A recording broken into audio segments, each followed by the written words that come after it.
Welcome back, guys, to another ILWPOD video, and today I will be giving you my top 5 matches in WWE from this year, 2025, and we are going to jump right into it, but right before that, I have to give you guys a little disclaimer. This is my opinion, and whatever you guys have to say about it, you guys can go in the comments, talk about it, and we are going to get right into it. At number 5, we have Seth Rollins versus Cody Rhodes at Crown Jewel of 2025. I think that the story that went into this was really good on how Cody Rhodes has had Seth Rollins' number every time.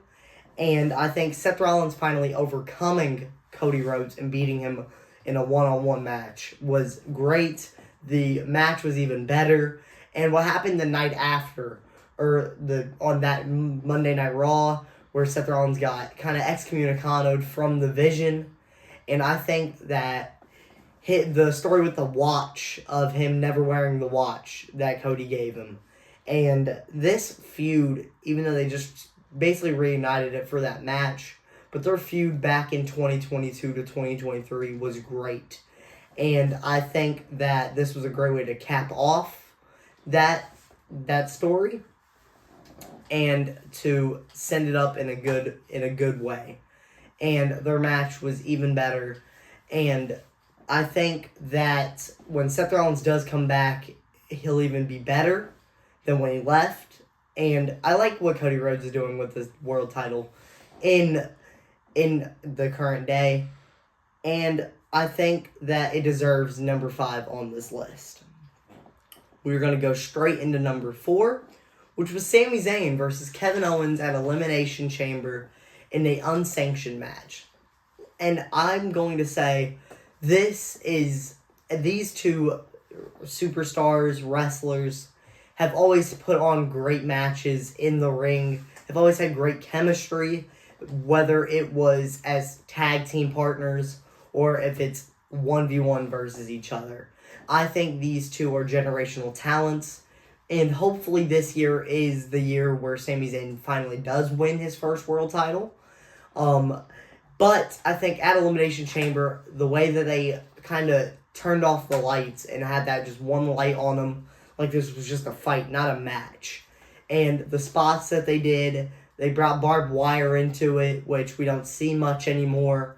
And Randy Orton coming out at the end to stop Kevin Owens from package pile drivering Sami Zayn was great. And this being the last match we've seen of Kevin Owens in 2025 was a good way, I guess. And hopefully he does return in the 2026 from his neck injury. I hope he's not out of action forever. And I think that Sami Zayn will have a good year this year.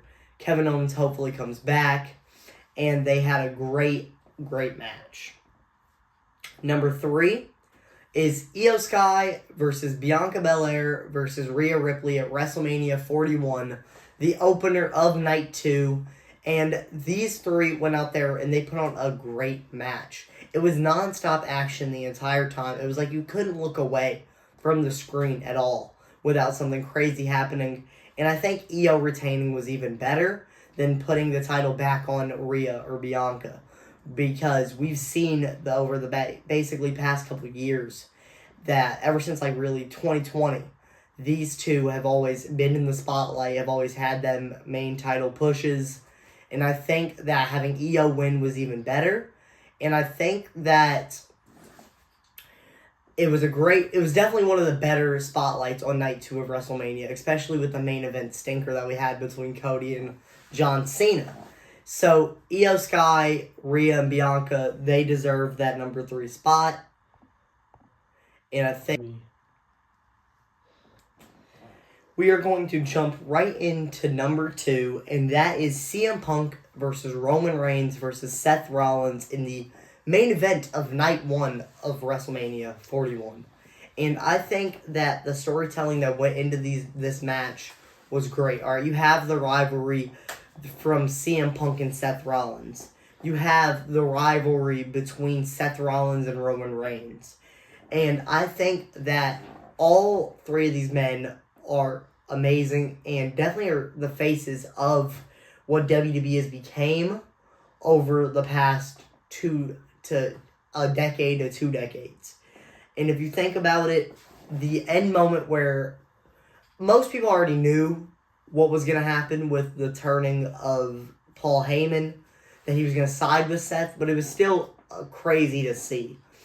And I think that what these two did, or what these three did, were amazing. I like how they battled in the crowd. It was nice.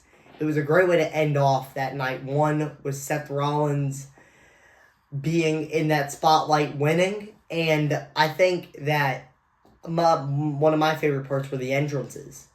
And CM Punk finally being in the main event of WrestleMania.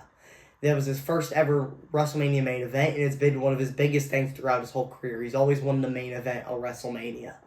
And I think that him having the live, the people that sing Cult of Personalities being out there was amazing.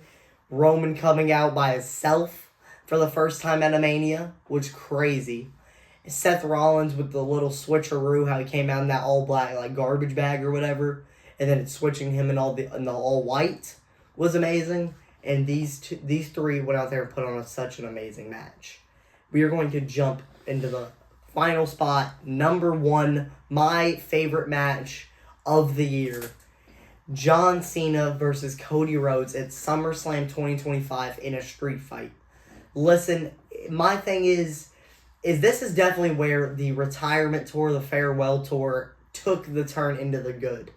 Because yes, even that before that half, it was a lot of letdowns, but we still had good moments with the Raw and Cena, the Ron Killings, the Randy Orton match was great. And even the Rumble, the Chamber. It was just, most people look at this farewell tour and look at that one match at WrestleMania, the stinker, the Travis Scott. But my thing is, they turned it around in a good way. They at least gave him a good send-off. And this was that spot where they turned it around. And of course, it was kind of weird how he made this big heel turn, sold his soul, and then he kind of just turns good on a random SmackDown. But still, it was great to see babyface Cena versus babyface Cody Rhodes. It was amazing. These two went out there. They put on a great match. Definitely Cena's best match out of the whole farewell tour. He went out there and they put on magic. It was definitely one of the good things. And Brock coming back at the end and was amazing, which is the second time Cena's been in the main event of SummerSlam and Brock's came back, which is crazy. And my jaw was on the floor the entire time. And that will be it. Thank you guys so much for watching. Check out my other top 5 videos and leave your opinions in the comments. Thank you guys so much. Peace.